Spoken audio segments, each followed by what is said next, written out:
Dahil maulan pa rin kaya sa Buena Vista ulit ako trabaho mga kapinta.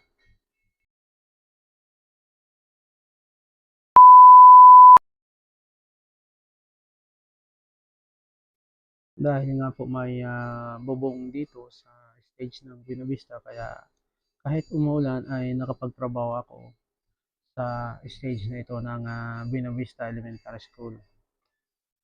At pagdating ko nga, maya-maya lang ay bumuhos yung napakalakas na ulan at may kasabay na malakas na hangin na pumapasok dito sa stage. Kaya hindi ako nagsimula kaagad ng pagtatrabaho. May mga dinagdag akong counting design dito, kagaya ng itong ginagawa ko ngayon sa gilid. Kasi ang parang borderline ng stage ay kulay green, dark green. Kaya ang ginawa ko, gumawa ako ng tatlong guhit galing doon na ang kulay ay from yellow green to light hanggang sa parang nagpe-fade siya na kulay. Tapos ginawa ko rin po yung kanilang logo sa parteng taas. At may dinagdag ako sa magkabilang side na BES, nang ibig sabihin ay Buena Vista Elementary School.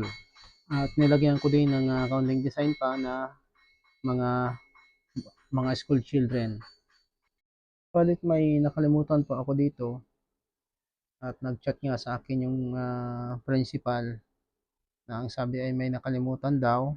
Yun nga palang update ng sa directory nila kasi meron na pong papalitan doon yung OIC Assistant Schools Division Superintendent na si Ma'am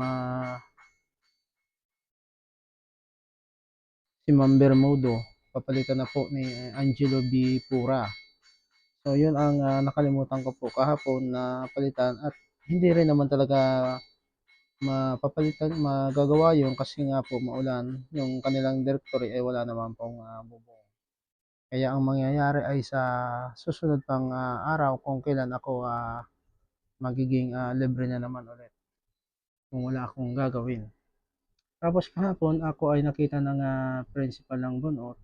Sabi niya ikaw pala yung nag-lettering. Baka sa mga susunod na araw ay mag-contact din sa akin yun para magpatrabaho na kanilang students. Yung mga bata nga pala ng recess ay ito puntahan sila sa akin at nanonood ng aking pagtatrabaho.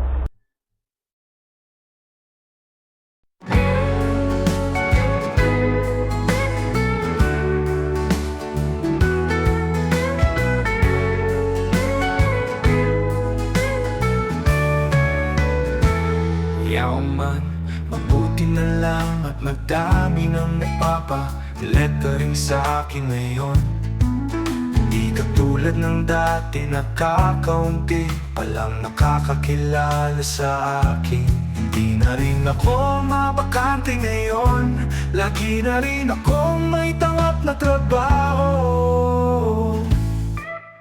Salamat sa social media, malaki ang naitulong nito sa akin.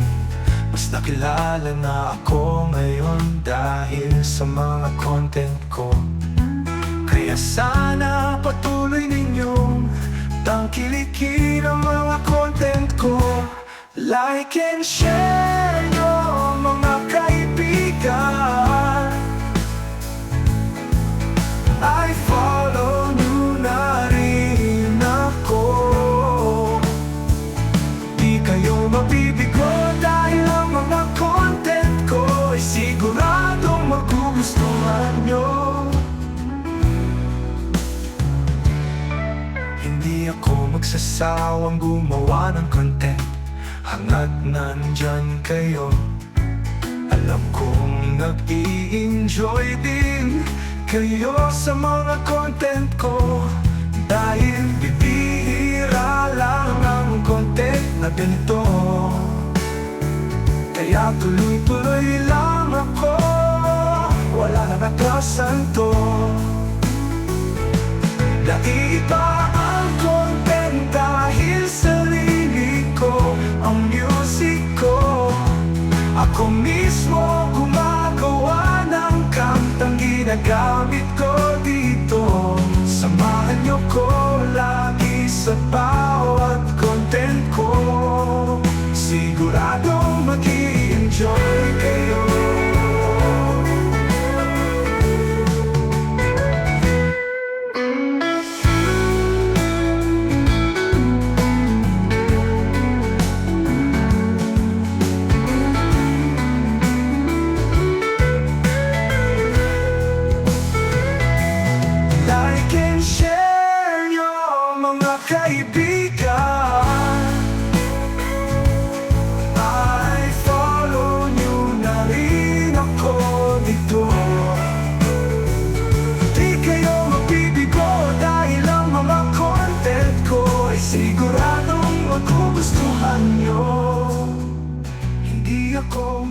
sawang gumawa ng kontentang music ko.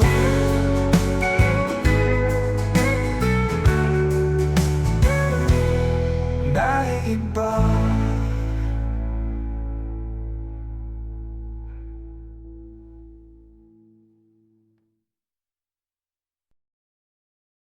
Bilib ako sa mga opisyalis ng SPTA dito sa Buena Vista. Kasi po napakasisipag nila at very active sila sa kanilang mga ginagawa dito sa school. So shout out nga pala sa kanila sa mga SPTA officers ng Buena Vista Elementary School. At sila yung dahilan kung kaya't nagkaroon dito ng bubong at ng nagpapintura nitong stage. Yung kasi ang aking narinig sa kanila na kwentuhan nila na sa wakas daw ay nagkaroon ng bubong itong kanilang stage. At ganyan naman ang dapat na ginagawa ng mga opisyales, yung tumulong talaga sa ipakita yung kanilang pagtulong sa school. Kaya nga sila napili bilang mga opisyales para tumulong sila sa eskwelahan. At shout out na rin sa mga teachers ng Buena Vista Elementary School at sa mga estudyante. Sana ay mapanood ninyo itong ating video ng pagpapaganda ng inyong stage. Ngayon ay siguro doon muna ulit ako sa Salvacion Elementary School, subalit tinatantya ko muna yung panahon kasi parang maulan pa rin yung panahon ngayon.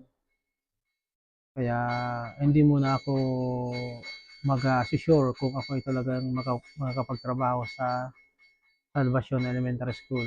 Kasi po doon yung trabaho ko ay outdoor, sa labas po at walang bubong.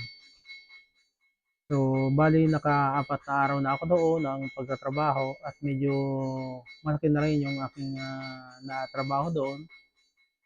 So, sa tingin ko mas mga ilang araw pa ulit ang ano ko doon kasi madami pa akong gagawin. Sana nga ay mag-init na ng tuloy-tuloy para tuloy-tuloy din yung aking kasi naman talagang aking mortal na kalaban sa pagdating sa trabaho, yung ulan. Sa aking mga followers, maraming salamat po ulit sa inyong pagsuporta. Sana hindi kayo magsawa na sumuporta kahit man lang views, kahit hindi na share kasi hindi naman lang ako nakakaranas ng ganon. So kahit sa views man lang, salamat sa inyong suporta. At hanggang dito na lamang po itong aking content ngayon. Sa muli, maraming salamat. Naginabangan ko na unang at sa kulang hili sa pag-drawing. Una sa dit pa yun ang inis sa kuyang libangan. Makuha nila ko sa papel ni drawing. Ano ba na maisipan? Halasa na ito na mamalaya ng eksento ingat na kuyang buwan.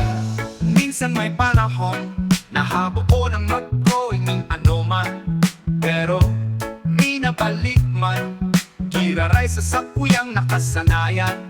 Kan ako magsoltero, mas takol pa ang araman. Nagdevelopaan sa kuyang talento, paagi sa tabangkan sa kuyang maestro. Pahalagahan paano man ang sa kuyang talento. Pagsikapan tumpat o bini umasenso. Nakikaman sana ang makikinabang kan sa tuyang talento. Kaikuan tawanin atensyon ano man ang mangyari. Tanganin ipahilin sa tawan sa imong talento. Tutukanin makanos asing kaipuan ang dedikasyon. Ang pagkuswang nakadepende sa imo. Hanapon ang paagi para umasenso. Basta't may gusto na kulman ang paagi. Dai mawaran ng paglaom. Sige lang sige, maaabot mo ang tagumpay kung ikapusige. Minsan may panahon na habo po ng mag-growing ng ano man. Pero minabalik man, giraray sa sakuyang nakasanayan. Kan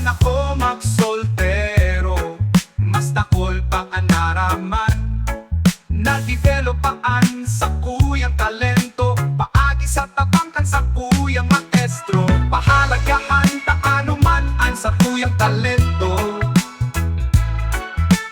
Pagsikapan unpat o ini umasenso. Nakidaman sana ang makikinabang kan sa tuyang talento. Kaipuhan dauhan ng atensyon ano man ang mangyari.